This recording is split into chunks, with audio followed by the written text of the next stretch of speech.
कोरेगाव तालुक्यातील रहिमतपूर येथील बागवानटेक नाक्यावरील भाजी मंडईमुळे वाहतुकीचा अक्षरशः कोंडमारा झाला आहे.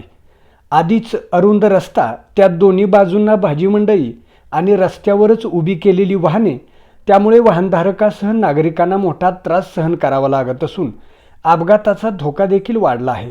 या परिस्थितीबाबत नागरिक नेमकं काय म्हणतात, ऐका बागवानटेक नाक्यावरील नागरिक व लोकप्रतिनिधींच्या प्रतिक्रिया. माझं नाव जस्मिन अब्दुल बागवान. मी रहिमतपूरची रहिवासी असून बागवानटेक नाक्यावर राहत आहे. तर बागवानटेक नाक्यावर जी भाजी मंडई आता सध्याला बसत आहे, तर या गोष्टींमुळे आमची रोजची वावर करताना आम्हाला खूप गैरसोय होत आहे. महत्त्वाचं म्हणजे इथे 4 रस्ते, हे तुम्ही बघत असाल, इथे 4 रस्ते येत आहेत, मिळत आहेत. वरून नगरपालिकेकडून जो रस्ता येत आहे, तर तिथून त्या रस्त्याला पूर्ण उतार आहे.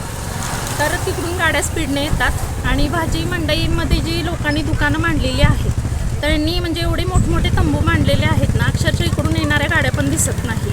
तर रोजचा वावर करताना इथे आम्हाला खूप अडचण होत आहे. गाडी घेऊन जाताना म्हणा किंवा पायी चालताना पण. घरामध्ये आमच्याही वृद्ध माणसं आहेत, तर ते घरी येईपर्यंत आम्हाला पण टेन्शन असतं, कारण रहदारी एवढी वाढलेली आहे. तर या गोष्टीचं कुठेतरी नगरपालिकेने ह्या गोष्टीचा कुठेतरी विचार केला पाहिजे आणि भाजी मंडई जी आहे ना, ती सुरक्षित ठिकाणी दुसरीकडे स्थलांतर केली पाहिजे. ही माझी म्हणजे महत्त्वाचा मुद्दा आहे. आणि महत्त्वाचं काय झालेलं आहे, भाजी मंडई जेव्हापासून इथे आलेली आहे तेव्हापासून ह्या एरियामध्ये दुर्गंधी, माशांचं प्रमाण, चिलटांचं प्रमाण, डासांचं प्रमाण खूप वाढलेलं आहे आणि रोगराई पण वाढलेली आहे. म्हणजे कचरा त्यांचा जो आहे तो पूर्ण ओढ्यामध्ये टाकला जात आहे. कचऱ्याची सोय नाही आहे आणि वरच्यावर ह्या गोष्टी म्हणजे आम्हाला कसं अर्ज द्यावे लागत आहेत. आता मंडईचा हा जो विषय आहे तो खूप दिवस झाला चाललेला आहे, पण अजून काही कोणी लक्ष दिलेलं नाही आहे. आजच मी जाऊन ह्याचा अर्ज नगर परिषदेकडे देऊन आलेली आहे. तर माझं असं मत आहे की माझ्या अर्जाचा व्यवस्थितरित्या विचार केला गेला पाहिजे आणि ही मंडई योग्य त्या ठिकाणी स्थलांतरित करण्यात यावी. नगरपालिकेमध्ये कुणाला भेटला आणि त्या अधिकाऱ्यांनी याबाबत काय सांगितलं? हा, नगर परिषदेमध्ये म्हणजे मुख्याधिकाऱ्यांकडेच मी हा अर्ज देऊन आलेली आहे. तर त्यांनी मला सांगितलेलं आहे की चर्चा करून ह्या गोष्टीचा योग्य तो निर्णय घेता येईल म्हणून. आज आम्ही बागवानटेक नाक्यावर आलेलो आहे. इथे 2-3 महिन्यापासून काही अर्ज आलेले की इथे जी भाजी मंडई झालेली आहे, तर त्या संदर्भात इथल्या लोकांच्या बऱ्याच अडचणी होत्या. त्या संदर्भात अनेक निवेदनं आली.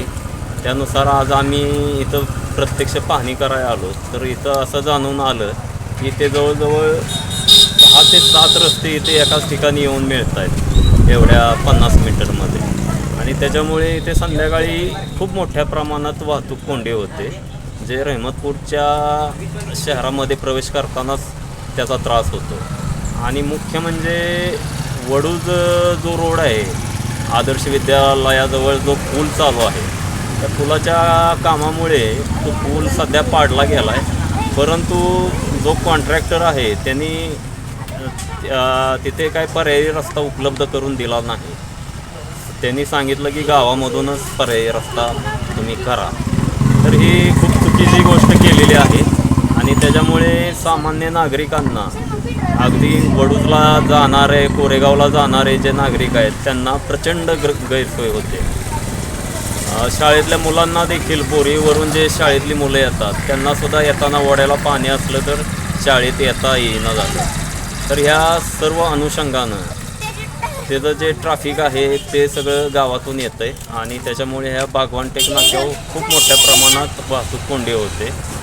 तिथल्या जे मंडई आहे तिथल्या कचऱ्यामुळं इथल्या नागरिकांना खूप त्रास सहन करावा लागतो आहे. तर आज बागवान यांनी निवेदन दिलं CO सरांना आणि त्यांनी ही कारवाईची आश्वासन दिलेलं आहे. आता आपण पाहतोय की ह्या साईडला इथे मंडई बसलेली आहे आणि इथून अवघ्या काही फुटावर, काही मीटरवर इथं खूप चांगली जागा आहे, जे आपल्या मच्छी मार्केट समोर दिसते आपल्याला. इथं रस्ता रुंद आहे मोठ्या प्रमाणात. इथं अगदी दोन्ही साईडला जरी मंडई बसवली तरी पण ती खूप चांगल्या प्रकारे बसू शकेल. तर माझं प्रशासनाला एक विनंती आहे की लवकरात लवकर याचा निर्णय व्हावा. धन्यवाद.